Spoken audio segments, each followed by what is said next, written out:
Okay, I think you guys can see my screen. No motion from you guys, so I'm going to pretend that you can see it. Oh no, I'm frozen. That's not a problem. Oh yeah, okay, yeah. So can you guys see my screen? Perfect. Um, okay, so let me minimize this just a little bit. So I'll go over the whole thing. I'll go over it as a whole first and kind of explain why we're doing this, and then from there I should be able to answer any questions, and I'll dive specifically in just to the next thing you guys need to complete, which is the concept brief. So the way that this was all organized was essentially it's an adaptation from a project that from a course I work with over in administration. So there's this great administration course, 4317. Basically, it's a capstone course on sustainability. So as business students are about to go out into the world and everything, the professor decided like, no, I think these students need to work on a project, like see what it's going to be like to actually be consultants working on something. So the way it's devised is very nice. It helps lay everything out in a way that kind of makes sense, and it allows you to be able to gather information and express it properly so that so that your ideas can be used afterwards. So the first part of any project you're working on is basically a concept brief, and what you're doing is you're essentially just telling me what I told you already. And I know this seems kind of like what a waste of time. It's like no, it's not a waste of time. Um, I'm a client and I'm looking for something from you guys. Um, Essentially, what you need to do is make sure that we're on the same level, and that's what a project brief does. So if I'm like, I need you guys to go make me barrels of money, then the project brief will be like, client wants us to make barrels of money. And really you want to specify, like, are we talking about like US barrels, empirical barrels of money, or when you say barrels plural, can I is two barrels of money enough, or do you need 3 or 4 barrels? Like, you're just really kind of constraining the project so that you and I are talking about the same thing afterwards. So what you do is basically you lay out a problem statement, and you add a little bit of background information, and essentially you give that to me, and I look at it and I say, yes, this is exactly what I meant. Or I might be like, no, that's not what I meant. I meant change this item or change that item. Or specifically, I want you to look only on campus, or I don't care about money at all. I only want to know about environmental impacts. So it's important that we know that, because if you guys start your project and we're not on the same page at all, then you're going to spend weeks, maybe months, working on something that is completely in the wrong direction. So it's a good thing to do to start off with a little bit of a concept brief, put us both on the same page. The next thing that you look after this is the needs analysis. Now, we're working on these projects, and I kind of did projects like this when I was at the university as well. There is an overwhelming urge to just jump in and be like, I have ideas, I have these things I want to work on, like, let's do this. And so you start pushing your ideas out, and so forth. But before you do that, you really should make sure that you understand that there's an understanding of what's already out there, so that you're not reinventing the wheel. Right? So, for instance, you'll want to know what's happening in the current situation. So I gave you guys, I've shared a document that shows what's happening on campus already, like the places we're going to be looking at, and a little bit of a context about why we're doing this, and what helps out, or what would help us out in making our decisions.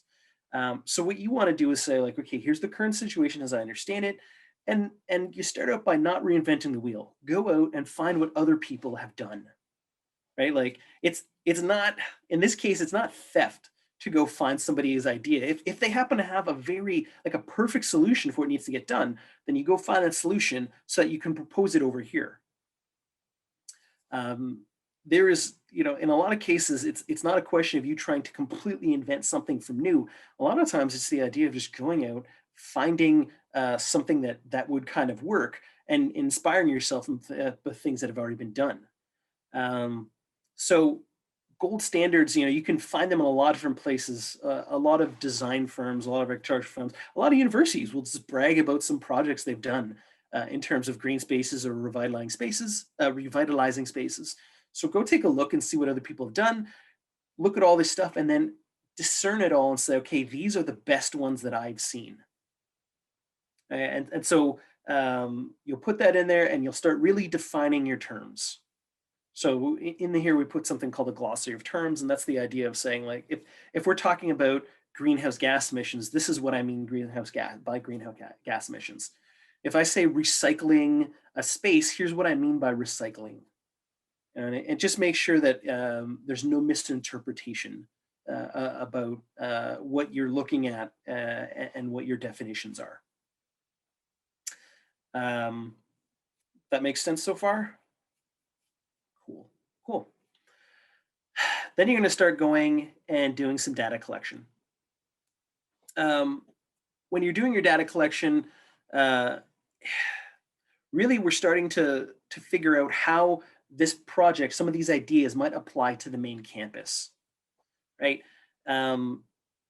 We call it data collection, but there are different ways of doing this. So sometimes it's talking to professionals.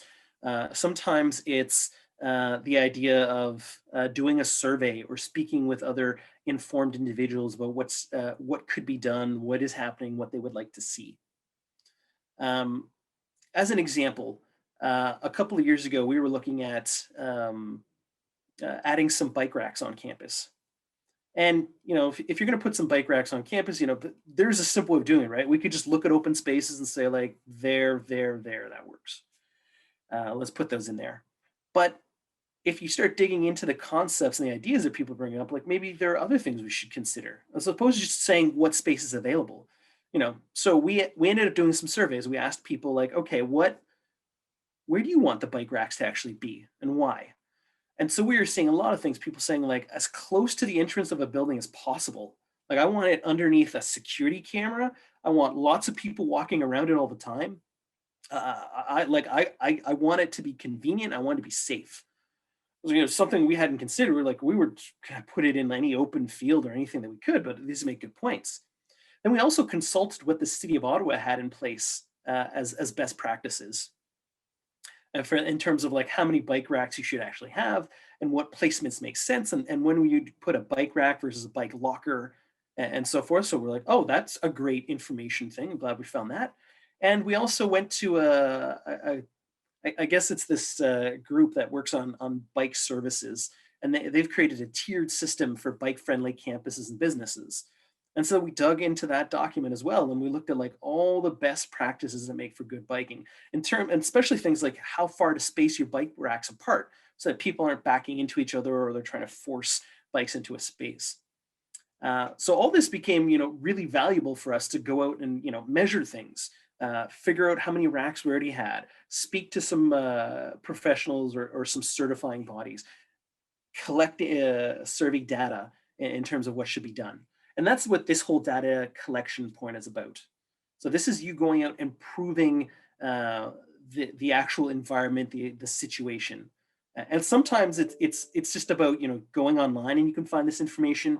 But I really do encourage you to try to see if you can actually speak to someone or create a survey or something that gathers new and unique data specifically for this course. And we can talk about that a bit more afterwards if you'd like. Now, once you've written your concept brief, so we're on the same page. You've done the needs analysis. You've seen what other people have done. You kind of get an idea of what we sort of need and wants to get done. You've gone out. You started collecting data, either from people or professionals or whatever. And you say to yourself, okay, I've got all this stuff. Now you have a pile of information, and this is where you start looking at your results and creating a recommendation. So you'll take the information you have and you'll line it up against maybe some interviews you've done and be able to say, like, okay, I can start grading these. I can start saying what ideas work best and what ones might not be the best for this situation. And the idea is, in this case, that really what you want to do is put the best stuff forward. So you'll look at your relevant information in terms of what's been collected. You'll start doing a gap analysis. Like you may say to yourself, like, to go back to the example of bike racks, How many bike racks do we have, and how many do the experts say we need? We're about this many short. So in my recommendation, I'm going to say we should have about these many bike racks. Um, you start looking at alternatives and you make some evaluations. So when I gave the example of the city saying like, oh, sometimes you want to have bike racks, sometimes you want to have bike lockers. Well, then we should start saying like, okay, well, here's the difference between a bike rack and a bike locker. One is more safe, but it costs more money. One can fit lots of bikes, one can fit fewer bikes. So you really start looking at that data and saying like, okay, here's how I think you probably want to put your project together. Look at the recommendations that have been given by some of these other groups, because maybe in the case of your project, you'll speak to an expert, and an expert might come out and say like, hard line, this is what needs to happen.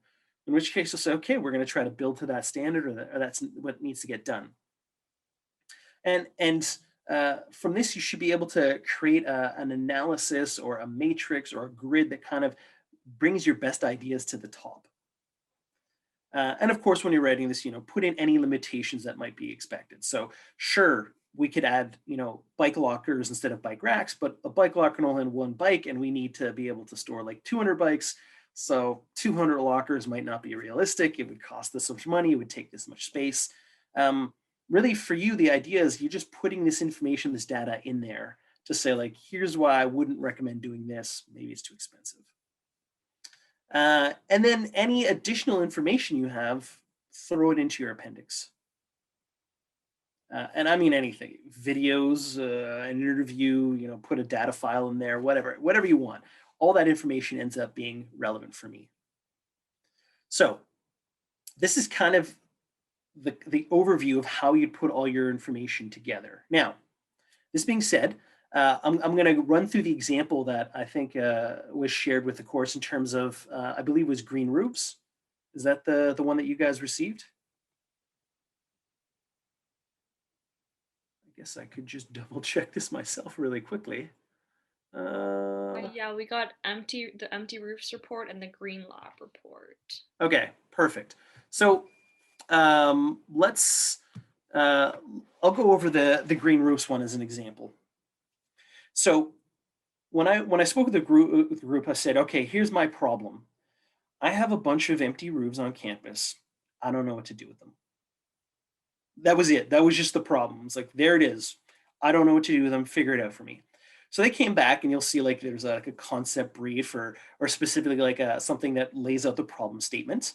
And so, they lay it out like empty roofs. This guy wants to put something on them. It's like, great.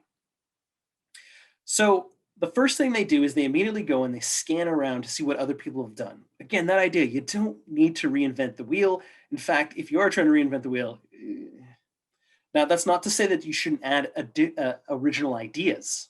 Certainly, if you have an original idea or something you saw that was fascinating, interesting, add that in there for sure. But you're going around, you're looking what other people have done, what seems to make sense. So in this case, they had they looked at the roofs and they said, okay, what we're seeing and what we think most people do is that they're either adding a green roof, they're adding some kind of like solar panel energy generation thing, they're adding beehives as an example, like food production and so forth. And so it's like, ooh, interesting ideas. So they broke those things down. In terms of green roofs, they're like simple green roofs where it's like, here's a little bit of grass, enjoy. And then there are more complicated green roofs where it's like, here's a park. So they put those down as options. For solar panels and energy generation, is like, there are different types of solar panels. I think at one point they're even considering different types of wind turbines. I think they went with 3 different types of solar panels because they found that the turbines would basically shake so hard it would break the building apart. But it was a consideration they had thought of. And then they put in like beehives because they're just like, if we can make our own honey and everything, there's a value to that. And maybe we could teach courses about it. Maybe we could show it as a living laboratory opportunity. So they get all these ideas and they say, okay, here we've got like 5, 6, 7, 8 ideas. These are the ones that really come to the top. They could have thought of some other ideas. They could have put like Ferris wheels on it. They could have done gondolas from building to building. There are lots of different things you can look at doing, but those are the ones they said, okay, here's what we're looking at. These look like the most serious. They could have added more if they wanted to. It would mean a bit more work for them, but where they decided to cap it, that was their choice. Then they started going, collecting their data and talking to people. Now this is an important thing, right? Because what they're doing is you're trying to prove that your project can work. So every single idea, every project can work, but maybe not in every context. So for instance, they're looking into the green roofs and they're saying like, okay, so what, like this seems pretty heavy. Like some grass on a roof, maybe, I don't know, does that leak? Does that cause a problem? But like some trees and everything, that seems pretty heavy. This is a big issue. So they end up going and speaking to the portfolio manager of the buildings at the University of Ottawa. And they ask him the questions like, what do I need to know about roofs on campus? What can I do? Like, can I add solar panels? Can I add wind turbines? Can I add parks and so forth? And he really laid out the idea of like, you can, but some buildings are older and they can't take the weight. So you got to be careful about that. So that tends to work in new buildings mostly. So, okay. And they learned some more information about the timing and schedules of when we put our roofs up. So that's great. If they want to add some solar panels and sort of same idea, right? Like, okay, we have some weight and everything. Let's talk to the engineers and see how much like energy or money can actually be derived from this. So they go in, they get some money, cost calculations for that. So now they've spoken to the portfolio manager, they've spoken to an engineer. Of course, if you're going to access a roof, then really you got to start asking yourself the question like, okay, I'm going to get on the roof and so forth, but is that dangerous? Like, could people fall off? Can you just easily access a roof? So they went and spoke to our health and safety group, and they spoke to our protection group, and they found out like what levels of access would be required. Not just anyone can go on a roof, so you want to limit that a little bit. And that was important when they're saying things like, do we want to put up parks on, like I want to put up some green space, or I want to do an extensive green space with trees and everything. If I'm going to put up trees, then it might as well be a park. It's going to be a park. Can people go on that roof? And so they laid out the whole thing. It's like, yes, it can happen. And we got to make sure there aren't any problems. So if you're going to build a roof where you're going to have people on the roof, you've got to make sure you're at least 4 meters away from or 4 feet away from the edge of the building. You need a rail that's at least 42 to 48 inches high. People can't bring up certain things. And not every building has easy direct access to the roof. Like some have an elevator that goes to the roof, and other ones where it's like, yeah, you get a staircase and then a ladder. I don't know if that's really how you want students going up. And of course, if you're going to do something like research with bees and so forth, then you got to ask yourself, like, do you really want everyone going on the roof? So how would you limit access in some cases? And I mean, we can't talk about bees with the idea of like, well, they might sting people, and that could be a problem. And how much, like, I can't just put bees somewhere and they start magically making honey, right? Like I'm gonna have to hire someone to take care of that. How dangerous is it? Like, are they going to sting people? Like, are we going to like come to school one day and it's going to be like dozens of people suffering from bee stings, having anaphylactic shock? Like, what happens? So again, they went and they spoke to people to demystify all these questions. That was their whole data collection process, and they did quite a few things, but mostly they work with interviews. So they get their interviews done. They've answered a lot of questions, right?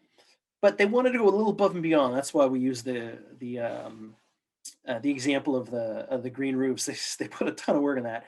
They also came to me and they said, "Well, what do you want? Like, what are the things I need in this space?" And I'm like, "Oh, it needs to be environmentally friendly and so forth, and cost effective." And they even spoke to someone I think at the development office, and so that they're asking like, "What do students want on campus?" And so forth. And they said, like, you can do different types of projects and so forth, but to tell you the truth, what really helps us is when we're doing tours to attract students to campus. One of those things you really want to pop out there is that wow factor, right? So it's got to be one of those things people, when they're coming to the tours, like, whoa, this is cool. I think I want to come to this university. So they actually included that in their analysis. Now, they have all this data. This is great. They've spoken to people. They know what they can and can't do. So what they did is they actually laid everything out in a grid. Okay, and this grid can help you inform part of your gap analysis. There could be or really it's kind of your evaluation of alternatives. But essentially, what they did is they created a grid where they said, here are all my options: extensive green roof, intensive green roof, different types of solar panels, beehive. And then across this table on the other side, they said, okay, cost, safety, wow factor, environmental impact. And really what they did is they created a table where they could say like, okay, green roofs, is it safe? Can it fit in our own buildings? How much is it cost a lot of money? Um, and so forth. And you can either do this as a yes, no scenario, or you can score it. You can say, yeah, it is really good at being having wow factor, so we're going to give that a one. But it's horrible in terms of cost, so we'll give that a zero. And you can just add up all your points afterwards and see at the end what options work out best.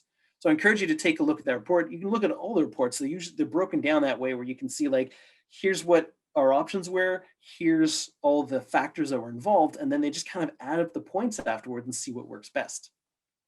Now, I really love this scenario or how to do this because in a sense, what you're saying is you're not just coming out and saying like, I love Ferris wheels. We have to have a Ferris wheel or a gondola in the building. And it's like, yeah, but is it safe, cost effective? Will the building take the weight? What's security going to think about this and so forth? So it lays out and it just says, here are the ones that got the most points. We should pursue these because it fit the most criteria of what people were looking for. And what I really like about that too is by putting them all out and laying down all their options, you never really throw any options out. You just tell people here are what the difficulties are going to be with this project. So the one that got me was they're like was putting up beehives like an apiary. And what I liked about it is it said like, look at it's not that you should do this on every building, right? Because there are security issues and access issues, and you need to have enough greenery for what the bees are going to be able to pull the pollen from. But there actually are a couple of places on campus where this would make sense. So not main campus, but maybe the 200 Lease campus, like that's a good place to do it. And they even told the risk factor of how likely it is for a bee to actually sting you, especially if it's up on a roof and nowhere near people. And then conversely, the big options are saying is like solar panels. Like basically the report came out and said like if it's a new building, put solar panels. Like that's a winner, man. Do that. And there's no shadow obscuring your building. Yeah. But if it's an older building, put a roof. See if the building can take the weight. But definitely do a roof. Not extensive, just like a little grassland or something. And that's what the university did as their standard. Like we literally took that report and we shoved it kind of right into our building standards and said like any building we're going to build is new building. If there's no shadow blocking it, it's great. It's solar panels.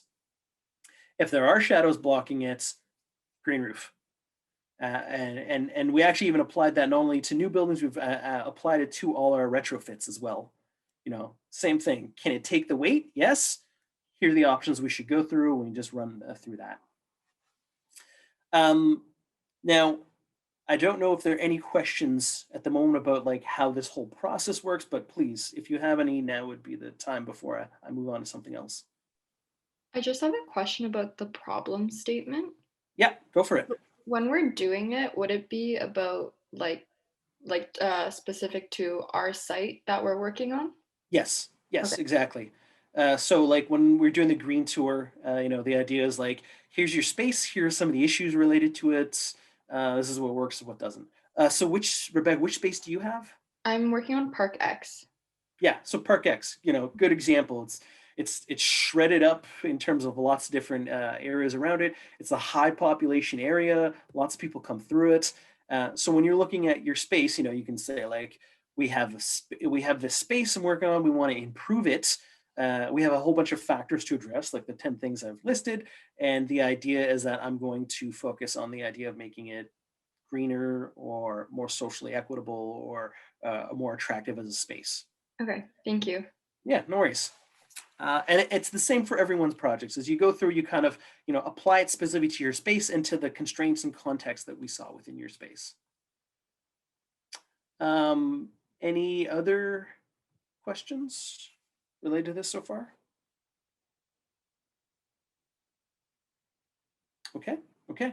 So when you're doing this, make sure that, as you're doing this, you can come to me to reach out and ask if there are any specific questions for resources, how to contact people, who you might want to contact if there's someone on campus specifically that you're looking for.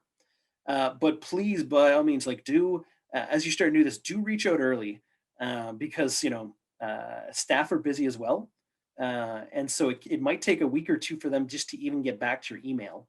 Um, so you call them or email them and so forth, but do recognize that there might be a time lag in there.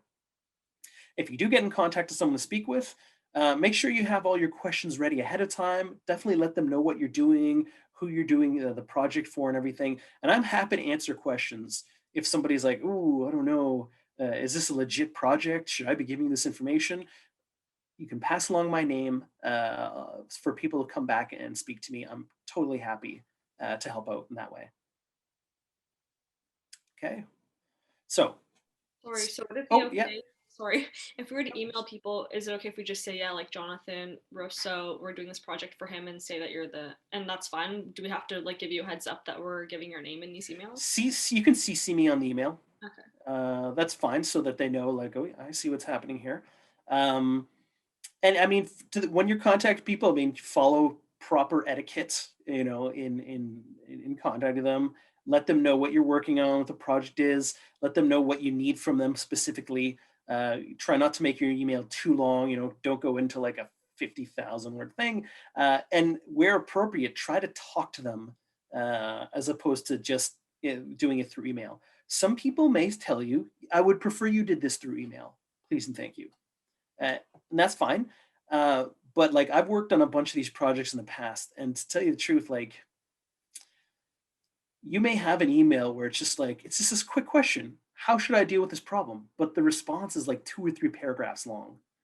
And so for someone to like type out an email, like, oh God, okay, 3 paragraphs. That was question one, and they have 5 questions. Like, oh my God. So sometimes it's more appropriate to set up an interview with them.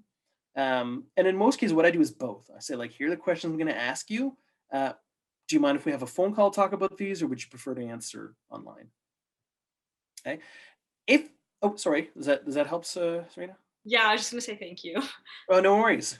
Now, if you are going to contact someone who works on campus, give me a heads up first, because I'll reach out to them and just make sure they're not like overly busy or anything to see that they can answer your question.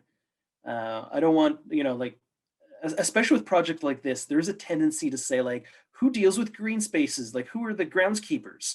And it's like, if you have like 10 groups harassing the groundskeeper, all of a sudden he starts freaking out, like, what is happening? Did I do something wrong with and then they can't answer the questions, like, no, no, forget this. So if you give me a heads up ahead of time, then maybe I can reach out to these people and say like, hey, let's do a thing where they talk, where you like, let me, or I'll prep them to say like some students come to talk to you. Or we might be able to set up something like this where they just come on during office hours and they answer questions from everyone. So there are different ways of doing this. Cool, cool. And then yeah, if you want, CC me on other ones if you think it's appropriate.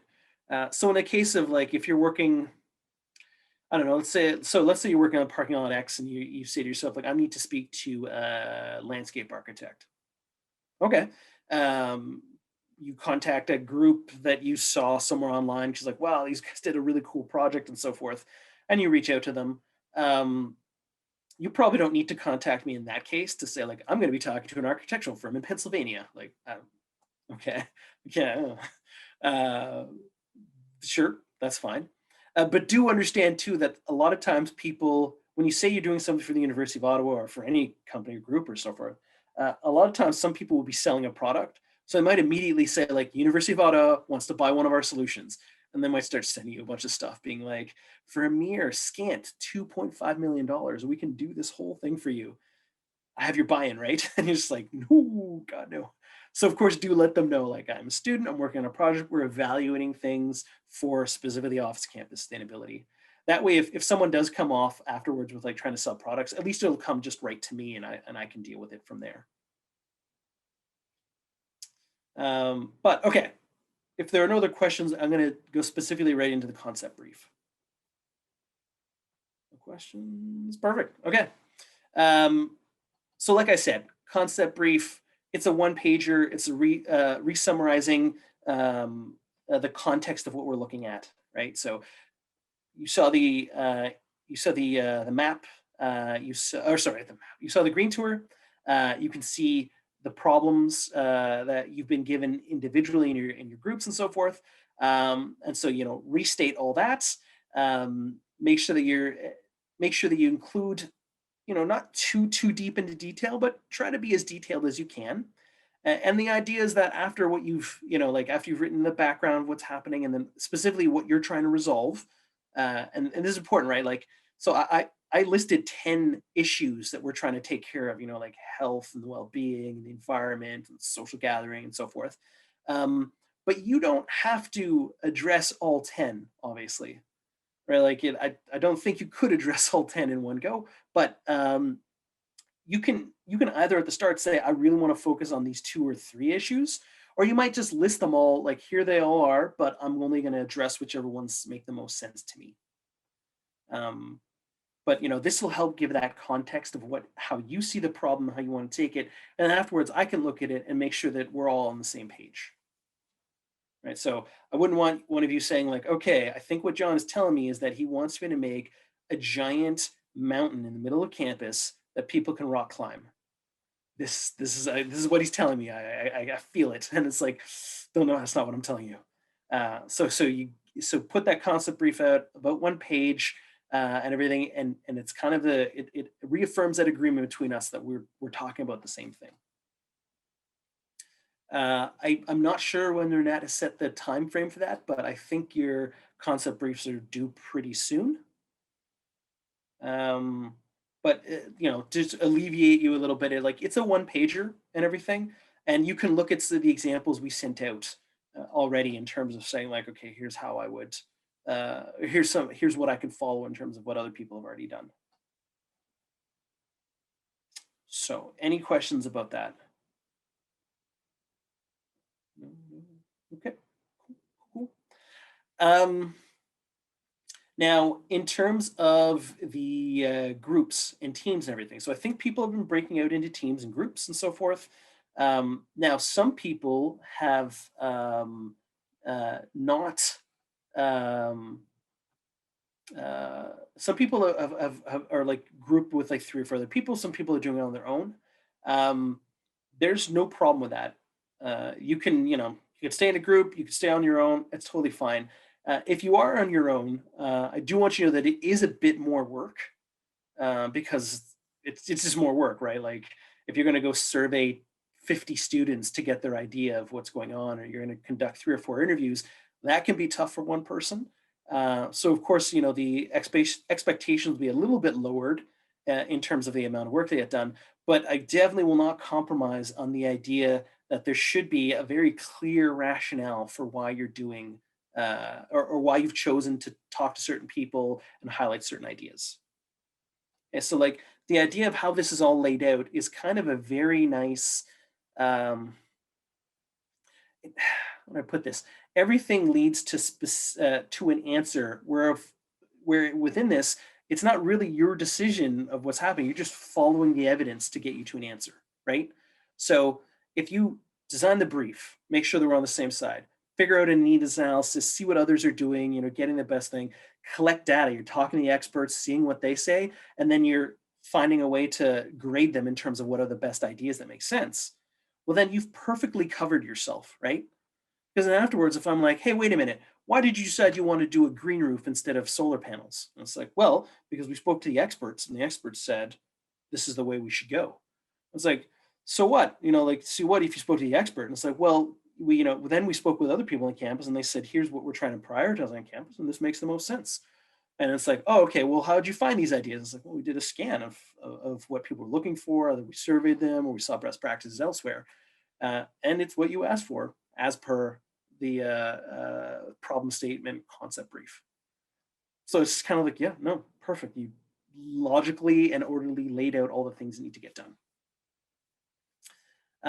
So I will definitely want to make sure that's happening. But of course, if you're only one person, then the expectations about how many people you're interviewed and so forth will be a little bit lower. Cool. Any questions? Any more questions? Okay.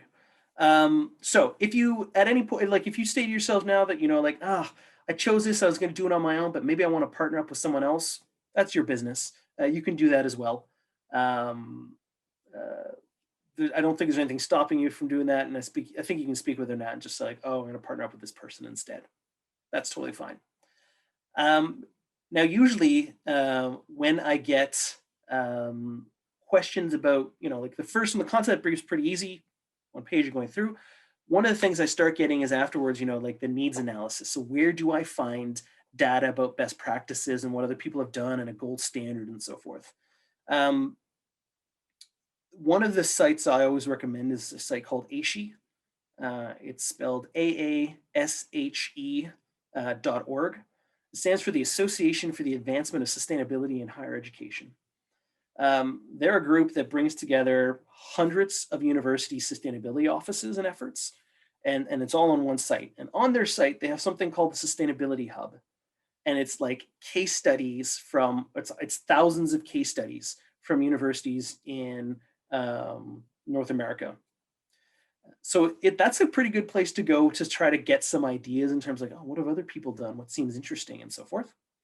Um, but along a specific subject line. So if you're working on traffic calming within a certain area, you can go and find some interesting articles about that or see what other people have done as well. Even through a simple Google search and get some ideas that way.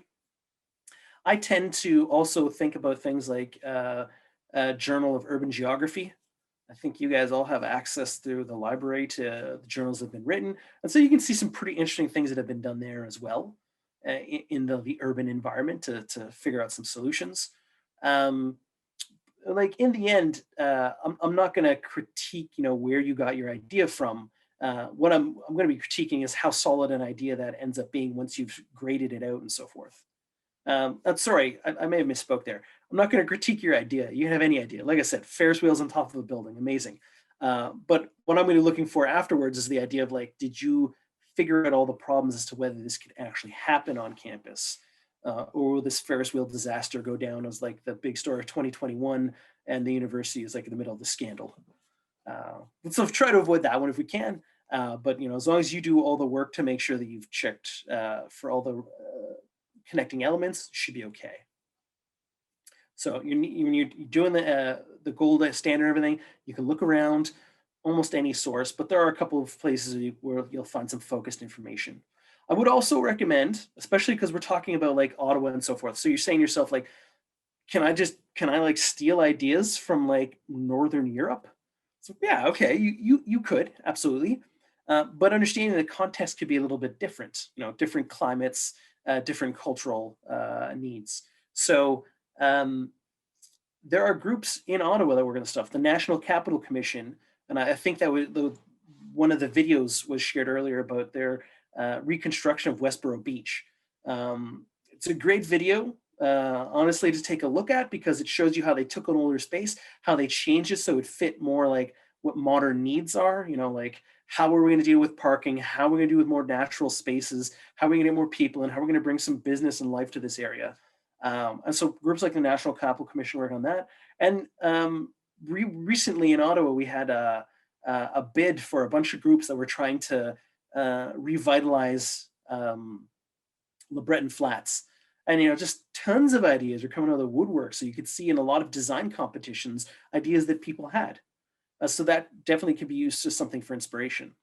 Of course, again, document all this stuff, credit your sources and so forth. The last thing you want to get accused of is stealing somebody else's idea. Being inspired by their idea and crediting for that is a completely different thing, but you definitely don't want to steal an idea. The next big question I usually get is related data collection.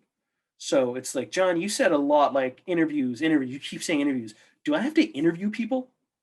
Like I said, ideally, yes. You try to talk to somebody. Staff that work on campus, experts in the field, students themselves. Ideally, you want to go get some real information back. For some projects, we've contacted private companies. There was one group that was doing a lot of work with the Museum of Nature, trying to gather data and information. A lot of people don't realize that museums also do a ton of research. So like, yes, please, if you're gonna, if you're gathering some information, do go gather some original stuff. Interviews are a great way of doing it because you're getting it like right from the horse's mouth, so to speak. Like, here's what an expert is saying. You can do surveys as well. Um, a little more hands off and maybe a little more realistic during the pandemic and so forth. Because in that case, you can float an idea like, here are these ideas. What do you guys think? And you'll be able to use that feedback from that. Or it's just the idea of saying like, hey, I'm working on some spaces on campus, trying to dream up some stuff. What do you want to see? What more things do you want to see on campus? What would make you feel safer? What would make you think that we're doing more in the environment? What would be better for social interaction, recreation? You can ask those questions and take those answers as specific data related to why you're working on your project. So I'm not forcing you to have to speak to do interviews with anyone and so forth, but I do encourage you to try to at least reach out and gather something that's not readily available on the website, right? Like, I don't want you to just go out and say like, I read it on the website, good enough, I consulted. It's like, I already know what's on the website. Well, I don't know everything, but I could look it up easily. So, but if you can go gather some real information, some intelligence that I have not seen before that I couldn't easily get, that's adding some real value to the project. And it becomes really helpful for us because I can use that information afterwards, even on unrelated projects. So maybe, I don't know, tomorrow the university decides that they want to create a bridge that connects all the green roofs on campus. Um, I've gathered information that I can use to say like, oh, well, students say they like this and like that, but they're also super afraid of heights. So maybe we don't do that. But anyways, document as much information as you can and try to find some original sources or people to speak to. And then when it comes to the results of the recommendation and creating that grid, we can have a conversation about that later on. I think we're still pretty far away from that. But for now, it's good enough it's probably just good enough for you to start thinking in the back of your mind that you're going to have to figure out what makes sense and why. So I've done just an immense amount of speaking now. Does anyone have any questions, any thoughts, any ideas they want to bounce off me? Please, by all means. So are we just handing in like this is just one final report, right? Yeah, like one final report broken into little sections. Right. So like do we have to hand in, because I know earlier you said you don't know when the due date for the concept brief is. Yes, I do not. That's true. Yeah. Just because I don't see like a due date for it either. But I didn't know that. I thought it was just like we just work on it and then do the final and hand in the final. Well, let me check with Internet to make sure that that's the way it works. Okay. Ultimately, normally what I do is I try to break this out into an assignment due date. Not that you're really getting like graded on it, but it does help you figure out like, I should have at least done this by now. I should have at least Yeah. done that by now. Because if like for some reason, happens to everyone, if all of a sudden it's like the end of the year and you've got like 10 days to do this project, it is not going to be possible. Yeah. Uh, yeah, like I said, sometimes it takes 2 weeks just to be able to speak to somebody. So for you to be like, I'm going to invent a survey, I'm going to talk to people, do some interviews, I'm going to do this and that, and then gather information, and put it all together and blah blah. And I get 10 days, like, probably not going to happen.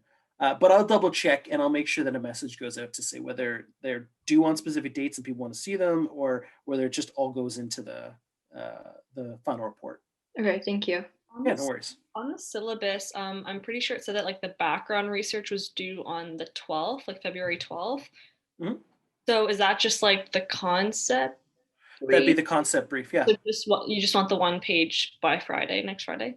Okay. Yeah. Oh, yeah. Because I think, and again, I'll double check because I don't want to give you guys the wrong information. Also, I'm being recorded, so I better not give the wrong information. But I'll double check whether or not. And I think what'll happen is that we'll add a button for you to submit your assignment and everything.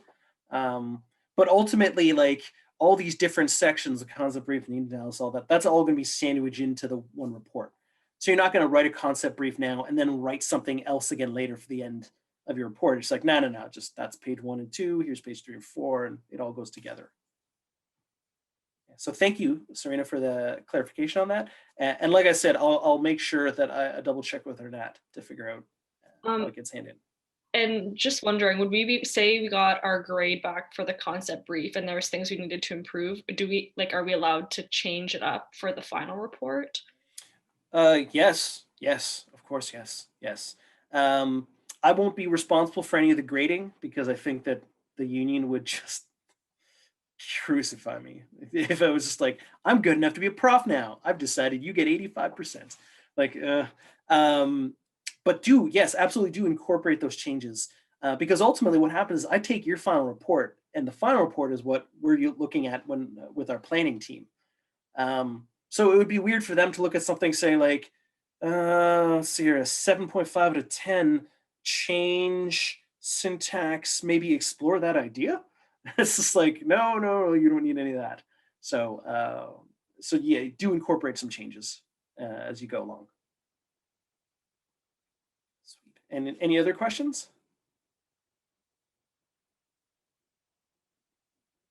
Okay. Okay. If there are no other questions, then I think we're good. I'll send out this recording eventually. As soon as I fumble around with my computer long enough to figure out how to do it. I have another one of these tomorrow for people who couldn't make it today. I'm going to be going over the same contents, so you probably don't have to come to it. But if you just like how I speak melodically, then by all means, feel free to join in. Just out of curiosity, I know you guys have done like a lot of projects like this with students. Have you guys Yeah. like actually implemented a lot of them, like for The real? green roof one is an example. We've done things for bike racks.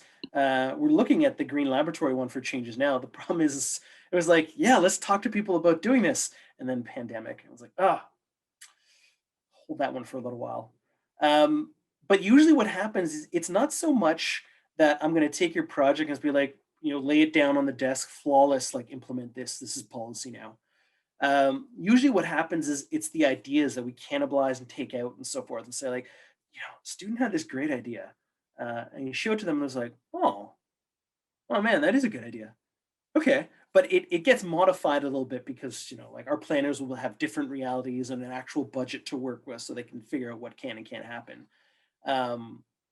So they're not translated over verbatim. It's happened once or twice, but usually it's like, let's take this idea and improve it or add it to a larger context so that it gets rolled in. So yeah, there are examples like the green roof, the living wall. We've changed the recycling bins on campus based on projects like this. So there's quite a bit of work that gets realized afterwards. Cool. Any other questions? No, we're all good. Everyone's good. Thank you so much. If you do have any other questions, you can email me. Totally happy to answer questions that way as well. Otherwise, have yourselves a great afternoon.